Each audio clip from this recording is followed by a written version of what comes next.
Chaque samedi de l'été, Fort Boyard permet à des associations de gagner d'importantes sommes d'argent. Avec un total qui se compte en millions d'euros depuis la création du jeu en 1990. Fort Boyard anime les samedis soirs de France de chaque été depuis 1990. Le jeu imaginé par Jacques-Antoine a d'abord permis à des anonymes de défier le père Fouras, mais depuis près de 30 ans, ce sont désormais des personnalités qui se donnent rendez-vous dans cette forteresse perdue au milieu de l'océan. Certains comme Élodie Gossuin ou Bruno Guillon ont dépassé les 10 participations et prennent à cœur d'être là, dès que cela leur est possible. Leur but ? Se dépasser mais aussi permettre à l'association qu'ils défendent d'emporter la somme d'argent la plus importante. Combien la production de Fort Boyard a-t-elle déboursé depuis le lancement de l'émission en 1990 ?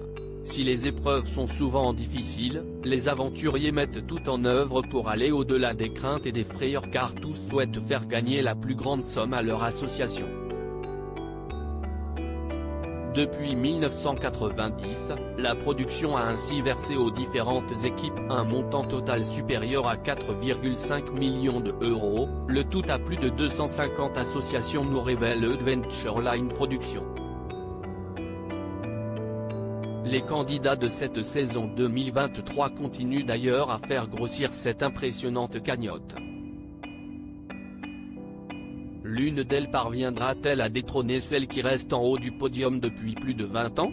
Fort Boyard, quelle équipe détient le record de gains dans la salle du trésor ? Car le classement n'a pas changé depuis plus de 20 ans. Les 3 premiers du classement des meilleures équipes, toutes saisons confondues, ont chacun emporté plus de 30 000 euros. En tête, l'équipe des Yamakasi, ces pros du parcours qui, en 2001, n'ont fait qu'une bouchée du fort et surtout de la salle du trésor. Avec 37 118 euros, ils restent les champions incontestés du jeu. En deuxième et troisième place, 2 équipes d'anonymes dont les performances ont eu lieu en 1991, l'équipe Sans Peur, 36 986 euros, et les Ponches, 33 239 euros. En 2022, les candidats qui ont subtilisé le plus de Boyard au père Fouras étaient dans l'équipe menée par Damien Thévenot. Ensemble ils avaient récolté 19 960 euros et s'étaient classés 49e dans le classement général des meilleures équipes. Les personnalités qui attendent encore de jouer cette année ont encore toutes leurs chances de faire mieux pour se classer parmi les plus performants de tous les temps.